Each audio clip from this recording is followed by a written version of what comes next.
सबसे महत्वपूर्ण बात तो मैं कहूंगा कि कल जो मैंने एक बात कही असदुद्दीन ओवैसी साहब के बारे में,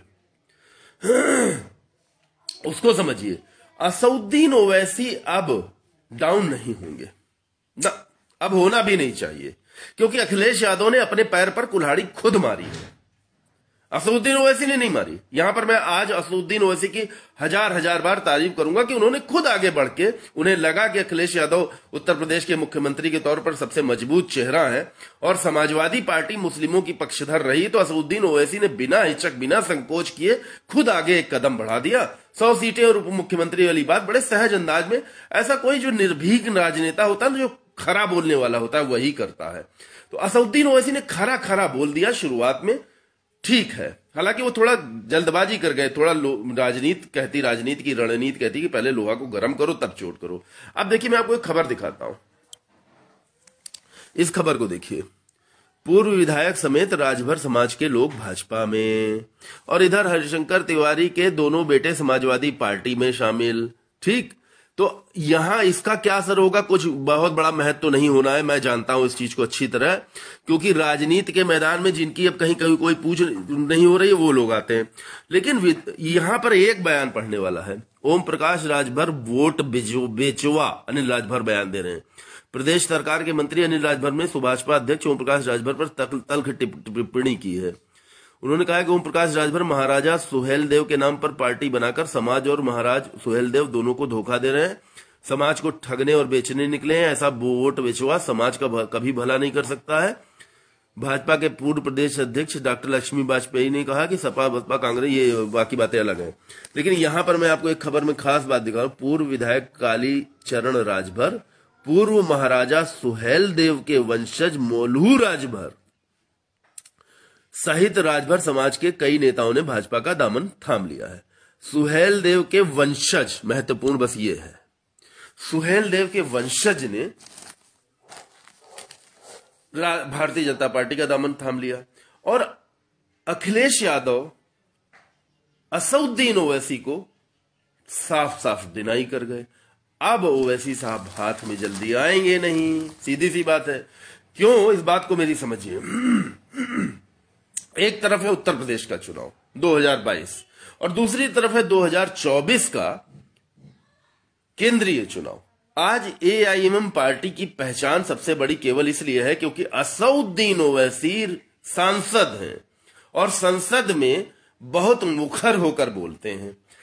2024 में अगर असदुद्दीन ओवैसी साहब की पार्टी के 50 सांसद अगर संसद में पहुंच जाएं, तो 50 मुस्लिम सांसद हों जो एक भाषा बोले, एक पार्टी के बैनर तले हों। ये लक्ष्य बड़ा है तो छोटे लक्ष्य को छोड़ना पड़ेगा ना। छोटा लक्ष्य क्या है कि उत्तर प्रदेश सरकार में शामिल होना। अखिलेश यादव के साथ जितने लोग भी गठबंधन कर रहे हैं, जितने लोग भी अखिलेश यादव के साथ आ रहे हैं, वो केवल एक वजह से आ रहे हैं कि आने वाले समय में अखिलेश यादव की सरकार बन सकती है।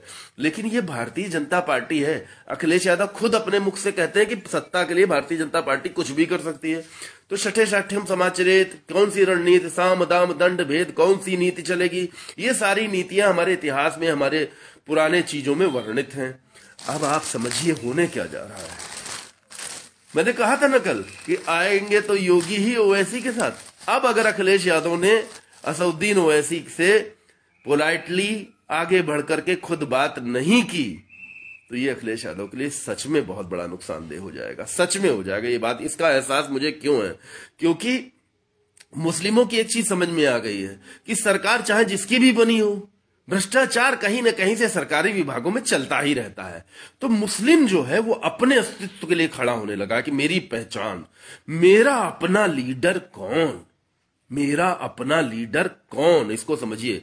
जैसे नीरज राय प्रधान, तुमने लिखा ना जय योगी, क्या जिंदगी में कभी योगी से मिले भी हो? कभी मिले हो? नहीं मिल सकते ना। तुम्हारे घर में किसी के ऊपर बहुत बड़ी विपदा भी आ जाएगी, तब भी कोई मुख्यमंत्री के विवेकाधीन कोष से कमेंट लिखने वाले को कुछ नहीं मिल सकता। सरकारी अस्पताल में, शहर के सबसे बड़े सरकारी अस्पताल में अच्छा सा इलाज मिल जाए, उसके लिए भी किसी के आगे लबर लबर करनी पड़ेगी, जाके घंटों करना पड़ेगा। सच्चाई यह है, सब जानते हैं। बताओ अगर मैं झूठ बोल रहा हूं तो। मैं खुद अगर बीमार पड़ जाऊं तो, अगर मैं खुद बीमार पड़ जाऊं तो मुझे सरकारी किसी मंत्री को, भैया मेरी मदद कर दो, उनसे सीएमओ से, उनको डॉक्टर से कह दो, यही सब सिफारिशें हम लोग ढूंढते हैं।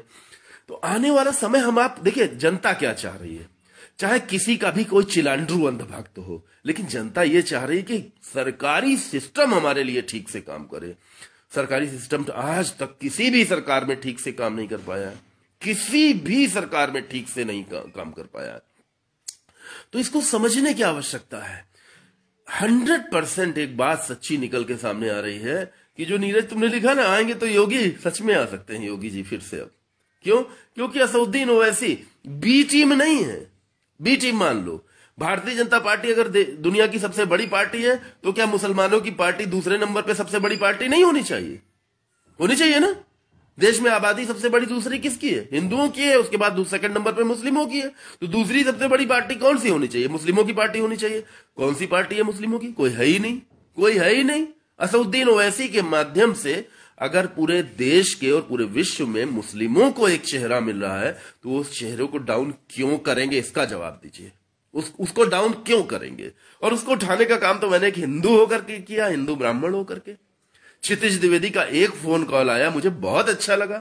मुझे क्या अच्छा लगा इसमें? मेरी बात समझिए, मुझे सबसे अच्छा क्या लगा? मुझे सबसे अच्छा यह लगा कि एक हिंदू ब्राह्मण लड़का असदुद्दीन ओवैसी की पार्टी के लिए मुझको बुला रहा है। उन्होंने कहा कि आपको सम्मानित करना है।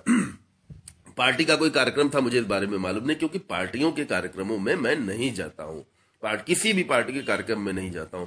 जिस पार्टी को कभी ज्वाइन कर लूंगा, मैं बराबर ये कहता हूं कि मुझे कोई पार्टी नहीं ज्वाइन करनी है, मुझे चुनाव नहीं लड़ना, बात अपनी जगह सही है। लेकिन ये राजनीतिक परिस्थितियां हैं।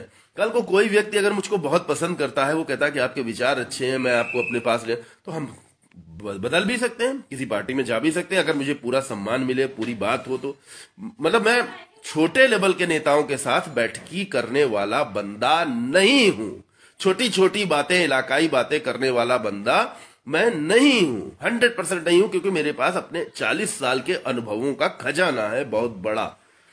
तो ये बात एक आप सब लोगों से स्पष्ट कह रहा हूं कि अखिलेश यादव का बहुत बड़ा नुकसान हो सकता है अगर असदुद्दीन ओवैसी को उन्होंने नहीं समझा तो।